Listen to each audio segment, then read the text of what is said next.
नमस्कार दोस्तों सब लोग बोल रहे हैं कि फाइनल मीटिंग हुई थी जयपुर में, उसमें क्या हुआ। तो मैं आप लोगों को बता देना चाहता हूँ कि हम लोग सारे पीड़ित हैं और बहुत बड़ी मात्रा में हम लोगों ने एक विश्वास में आके पैसा लगाया है।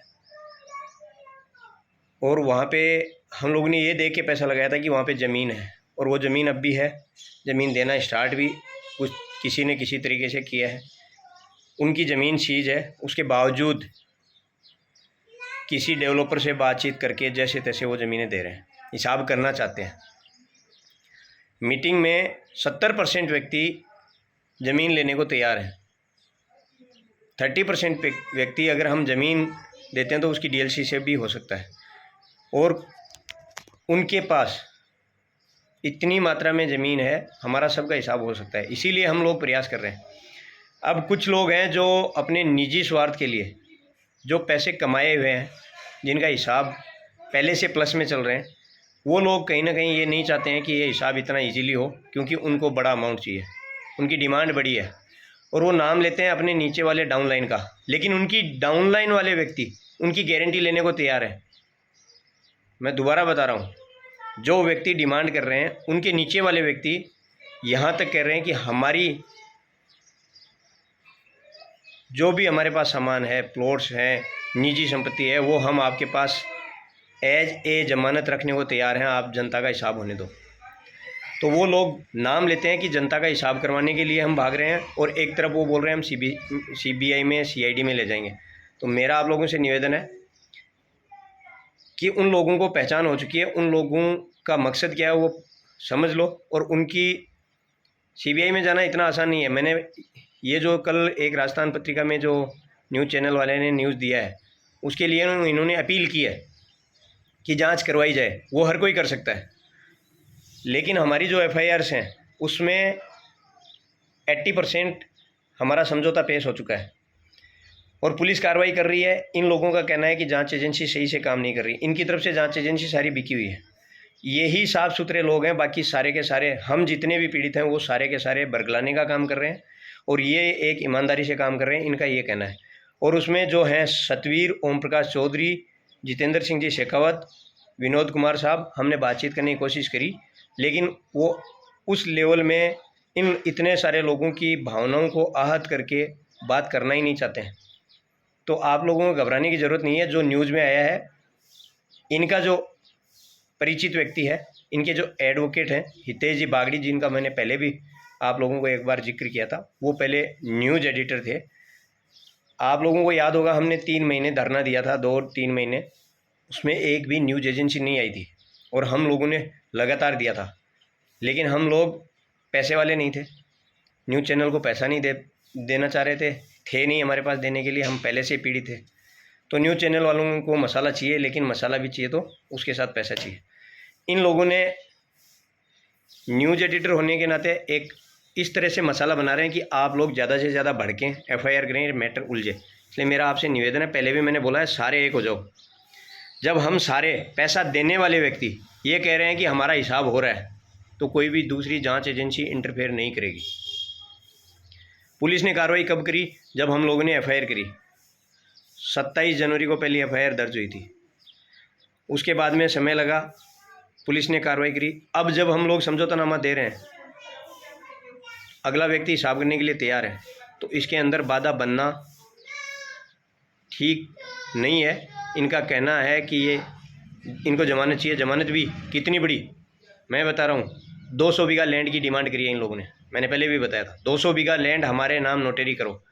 तो इतने सारे लोग, सब लोग चाहते हैं हिसाब हो। अब आप लोग इस चीज़ को समझ लीजिए कि अगर इस तरह से हर व्यक्ति करेगा तो हिसाब कैसे होगा। तो मेरा आप लोगों से निवेदन है, मैं नहीं बोल रहा हूँ कि ये लोग क्या चाहते हैं, मुझे नहीं पता है, लेकिन मैं इतना ही बोल रहा हूँ कि आप लोग इन लोगों से दूरी बना लो। 4 या 5 ही लोग हैं, 4-5 लोगों की जो ये बोल रहे हैं 11,000 करोड़, 2700 करोड़, उसके लिए लोगों की जो एफआईआर होती हैं उसमें क्या बैलेंस है उससे निकाला जाता है। तो ये चाहते हैं एफआईआर ज़्यादा हो और अमाउंट बढ़े। इनका जो अमाउंट कैलकुलेशन किया जाता है, इनकी एफआईआर का अकाउंट कैलकुलेशन किया जाता है, तो 18 लाख का मुकदमा सतवीर सिंह जी का है, पनलावा के 2 व्यक्ति हैं, उनका एक का 2 लाख है, एक का 1.5 लाख है, या 4 लाख 5 लाख, मतलब इनका इतना ही है। बाकी जयपुर से जो है उनका तो जो FIRs हैं टोटल मिला के 1-1.5 करोड़ रुपए का इनका मुकदमा बन रहा है। तो उसमें जांच एजेंसी 1-1.5 करोड़ के मुकदमे के लिए इन्वॉल्वमेंट नहीं हो रहे। इनका कहना है कि 11,000 करोड़ की ठगी हुई है, लेकिन उस ठगी के एवज में कितनी FIRs दर्ज हुई है, एक भी FIR दर्ज नहीं हो रही है। तो इनके कहने से कुछ नहीं होगा, आप लोगों को डरने की ज़रूरत नहीं है। और इनसे हम वार्तालाप करने की कोशिश कर रहे हैं, जितनी कर रहे हैं। ये सोच रहे हैं हमारी वैल्यू बहुत ज़्यादा है, ये हमारे नाक रगड़ेंगे। हमने वो भी कर लिया, हाथ भी जोड़ लिए।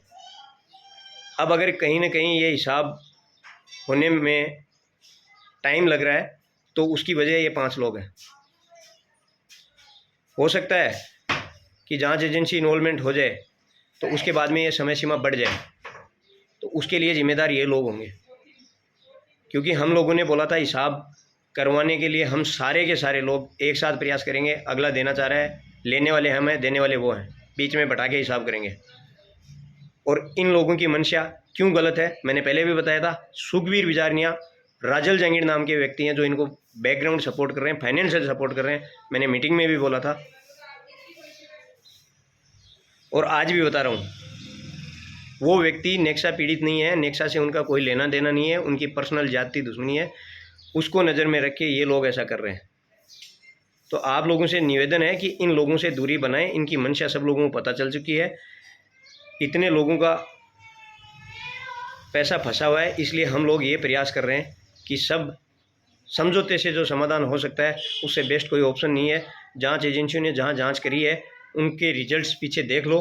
किसी भी कंपनी के भागने के बाद में किसी भी व्यक्ति से रिटर्न कितना जल्दी मिला है और कितना मिला है, पीछे के बैकग्राउंड को उठा के देख लो। अभी भी मास्टर ट्रेडिंग जैसी कई कंपनियां भागी हैं बाज़ार से, ओनर तक नहीं मिला है और किसी के पास प्रूफ तक नहीं है क्या किया।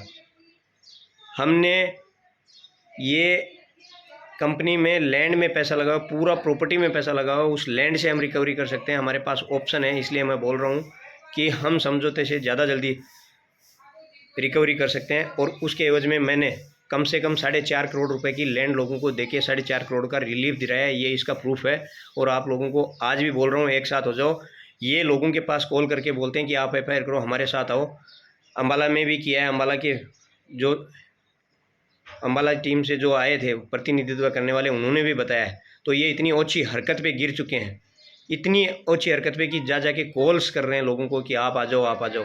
कोई इनके पास नहीं जा रहा है। तो इसलिए आप लोग समझ लो कि ये सामाजिक तौर से भी एक इस टाइप का काम कर रहे हैं कि इसको ज़्यादा से ज़्यादा उलझाया जाए। इसमें इनको अच्छी तरह से पता है कि जब वहाँ कोर्ट में और CBI में जा रहा है तो समय ज़्यादा लगेगा। इनके नीचे वाली डाउनलाइंस जो भी हैं, मैं उनसे रिक्वेस्ट कर रहा हूँ कि आप लोग इनसे बात करो कि भाई आप अगर कोर्ट और CBI में जाता है तो आपके पास भी समय सीमा सीमित है, उसमें आप हमारा पैसा दिलवाएं। कैसे दिलवाते हो वो इनके पास, आप इनसे बात करो, क्योंकि ये प्लस में है, इनका पैसा प्लस में है, इनके पास पैसा है। वो ये लोगों को इंगित करते हैं कि लीडर्स अपनी प्रॉपर्टी दें, तो ये भी कहीं ना कहीं लीडर हैं, इनके नीचे भी टीम्स हैं। और मैं आपसे खुले तौर पे बोल रहा हूँ, किसी भी तरह से हमने बातचीत करने के लिए 1300 लोग एकत्रित हुए और एक टुच्चे का फ़ोन लेके एक व्यक्ति आता है और वो बोलता है कि वो आदमी घर से आप लोगों से बात संबोधन करना चाह रहा है, जैसे मन की बात पे प्रधानमंत्री जी संबोधन कर रहे हो। एक गंदगी है, वो सामाजिक तौर पे भी गंदगी है। मैं सीधे तौर पे बोल रहा हूँ, उसका फ़ोन माइक पे लगा के बोल रहा है, इसलिए लोगों को गुस्सा था। और उस आदमी को हमने इतना सम्मान दिया कि वो व्यक्ति बोला मैं उनका प्रतिनिधित्व करने के लिए आया हूँ, बातचीत करने के लिए आया हूँ। तो सब लोगों ने उसको सम्मान दिया और इतने लोगों की जो बागडोर, माइक इसके हाथ में दे दिया, यानी संबोधन करने के लिए माइक दे दिया। तो उसने एक अनर्गल, एक तुच्छ हरकत की, जिसकी वजह से वो माहौल बिगड़ा। हम लोग बातचीत करना चाह रहे थे, इनको बातचीत करने का तरीका पता नहीं है, शायद शिष्टाचार भी इनको नहीं पता है कि बातचीत करने के लिए दोनों व्यक्ति आमने सामने होकर बात करते हैं। जब 1300 व्यक्ति, कोई तेलंगाना से, कोई दिल्ली से, कोई JNK से आ रहा है और एक व्यक्ति घर से बोलता है कि मैं माइक से ही संबोधित करूंगा, तो आप लोग समझ लीजिए वो कि आप डेली ये बोलते हैं मीटिंग करो, वो करो, ये करो। जब मीटिंग होती है तो वो लोग आते नहीं हैं, बरगलाने का सिर्फ काम करते हैं। तो मेरा आप लोगों से इतना ही निवेदन है कि इन लोगों का, जिनके पास भी फ़ोन आता है, हम अपना पैसा लेना जानते हैं, इनकी ज़रूरत नहीं है। कोर्ट से भी लेना जानते हैं और सीधे तौर से भी लेना जानते हैं। ऐसे अनैतिक लोगों की यहाँ पे ज़रूरत नहीं है।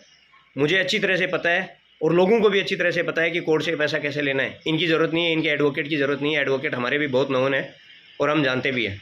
इसलिए मैं आप लोगों से निवेदन करूँगा कि उस फैसले को लेने से पहले हम एक होकर फैसला लेंगे और इन लोगों को जब इनके फ़ोन कॉल्स आते हैं तो इनको आप लोगों को जवाब देना है। धन्यवाद।